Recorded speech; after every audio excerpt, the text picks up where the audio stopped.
Me encierran, il n'y a pas de corps, il y a tout que la culpa à Cédric. Il était violent, fou, tapé son fils. Comment il avait étranglé sa femme. Pour elle, pas de doute, il est coupable. La défense rebondit alors sur le comportement de la jeune femme à la sortie du Parlement. Il a dit à la femme, si tu me trompes, tu vas finir à côté de Delphine. Donc il a enterré quelque part, il a caché à la maison, comme je vous ai dit, il a fait un petit coffrage. C'est facile, hein. En plus, il n'était pas grosse, il était maigre la fille. Donc, et quoi, il a pris 15 cm, je crois. Après, peut-être que la tête, il écrase, hein. C'est le plus gros. Depuis le début du procès, elle est Ou peut-être il fait un truc aussi dans le mur, mais de toute façon, il y a le placo qui rentre tout droit et ni vu ni connu, hein. Mais je vous jure, ça trouve que le corps, il est dans la maison même. Une mère rongée par la culpabilité se lève à son tour pour témoigner face à Cédric Jubilard, son propre fils. Ma constitution de partie civile a choqué et je peux le comprendre. Je culpabilise de ne pas m'être plus investie dans ma relation avec Delphine et de ne pas avoir pris en compte tout ce que me disait mon fils. Aujourd'hui, ce qui compte, c'est le bien-être de mes petits-enfants et la vérité. Longtemps, Nadine Fabre a refusé d'apparaître et de témoigner face aux caméras. Là, il va parler. Un silence brisé.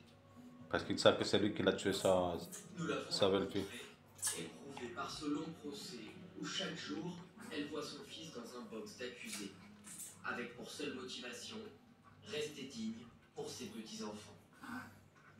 C'est pour moi le plus important, c'est les petits. Et si un jour, ils reprennent envie de m'interroger et de me demander, je pourrais leur dire que j'étais là du début à la fin pour eux. Elle assure ne pas être venue pour témoigner contre son fils. Mais ses confidences vont pourtant peser sur la défense de Cédric Jubilard. Notamment lorsqu'elle raconte, les larmes aux yeux, une scène survenue 3 semaines avant la disparition de Delphine. Qu'il a dit, je vais la tuer. Il était très agité, il était énervé envers Delphine.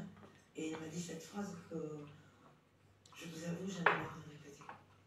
Et je ne la répéterai plus. Incapable de terminer cette phrase qu'elle a prononcée devant la présidente. Il a dit, si elle me quitte, je la tue. C'est ça la phrase qu'il a dit à son fils. C'était mon travail. C'était un matin, il était venu au magasin avec sa fille. Je le trouvais énervé et agité. On est sortis, on a fumé, discuté, il s'est tourné tout en mettant sa fille. Ça y est, Tito, t'as bien mangé? Putain, bravo, fiston, bravo. T'as déjà laissé pour Lily? Je vais la tuer. Je vais l'enterrer et Voilà. personne ne va la retrouver. C'est ce qu'il a dit à sa propre mère. Elle n'a pas voulu l'aider, mais c'est ça. Nadine Fabre regrette aujourd'hui de ne pas avoir pris au sérieux les menaces prononcées par son Pour son fils. fils. Donc ça y est, le mec qui va mourir, j'espère qu'il ne va pas sortir pour 30 ans comme ils ont dit. Normalement, il y a plus de années, mais... À sa mère, il a dit ça, regarde, sa mère, il ne va pas mentir, attention, hein. Elle est pas folle, hein. Une mère, quoi qu'il soit son fils, il va aimer toujours son fils, il va le défendre, mais elle le défend, oui, il la défend peut-être, mais elle aime toujours, on ne va pas y contrer, mais elle dit la vérité, c'est qu'il a dit son propre fils. 3 semaines avant que Delphine elle disparaisse.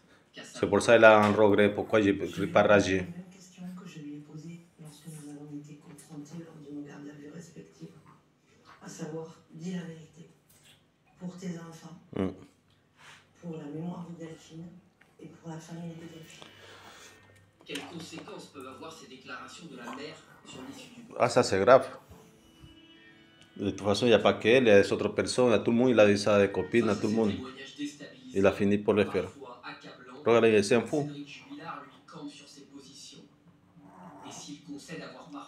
Le mec qui faisait que Bedaf toute la journée, fumait le cannabis. Et... Quelque chose ne me convient pas, je m'énerve vite. Et je redescends aussi vite, je crie.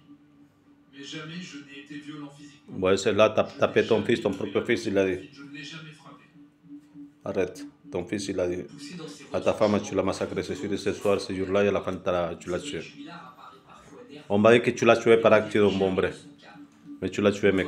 Il faut assumer juste ça. Car demain matin, ce sont eux qui vont décider de son avenir. très solennel, un procès, c'est la présidente de la cour d'assises qui va lire un article du code pénal. Tu vuole fare la trottinetta e si fa La spingiare. dernière phrase de cet article, c'est avez-vous une intime conviction? Et là, elle va s'adresser au juré. Et dans cette Monte la trottinetta. cette phrase, elle Monte. résonne énormément parce qu'on rappelle. Non, una trottinetta. Monte una trottinetta qui. Monte aquí. Il y a tout un Monte. faisceau d'indices. Est-ce que ce Monte. sont des charges Vamos, suba, que te puedes subir. Eso. condamnées? Es un bad boys. Les jurés vont devoir en quelque sorte en leur âme et Yo te saco tus zapatos aquí. peser le pour et le contre. Ay, ay, ¿qué es ahí? Pushpa. Tito, ven Lili. Les Monte. 6 jurés et les 3 magistrats vont alors discuter Quieren aprender a hacer la trotineta a los niños. ¿Qué es que un fe? ¿Qué es que un fe? Tito, monta en la trotineta. Monta en la trotineta causa. Monte. D'avoir donné la mort à sa femme Delphine, oui ou non, ils vont voter à bulletin secret. Il faut 7 voix pour le condamner. Tant qu'ils ne sont pas arrivés à ces 7 voix, ils vont voter et revoter. Il faut 3 voix pour la comprendre. Donc évidemment, ça va être des tours de vote et beaucoup de discussions. une délibération à huis clos, mais qui fascine déjà sur les marches du tribunal d'Albi ceux qui ont assisté au dernier jour du procès. Projeté. Et à mon âme et conscience, je ne pourrais pas prendre de décision sans être reçu. Ça, c'est évident. Moi, je pense qu'ils vont mettre une peine assez conséquente chez Jubilard, dans le sens où ils sont obligés de sanctionner cet afflux médiatique. Mais avec ce qu'il y a actuellement, on ne peut pas légalement, en tout cas, selon moi, le condamner. Bah oui, ok, il est suspect. Suspect, ok, oui, mais des preuves assez formelles pour dire qu'il est enfermé pendant 30 ans, non. 30 ans de réclusion criminelle. C'est ce qu'ont requis les avocats généraux contre Cédric Jubilard. Mais si les jurés le jugent coupable, c'est eux, toujours, qui devront fixer sa peine, en suivant un processus très encadré. Là encore, chacun écrit sur un petit bulletin la peine à laquelle il souhaite le condamner, 30 ans, 20 ans, 10 ans. Casi 35 ans. S'il n'y a pas cette voix concordantes, on enlève la peine la plus haute, la peine la plus basse, et on revote Prononce celui au milieu. dans ce quantum de peine possible, jusqu'à ce qu'il y ait 7 voix concordantes. L'épilogue de 4 semaines d'un procès hors norme. Selon le verdict, les avocats de Cédric Jubilard ou le parquet peuvent décider de faire appel. Ils auront 10 jours pour se décider.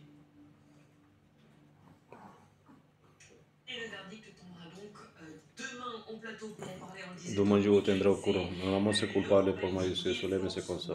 Muy triste.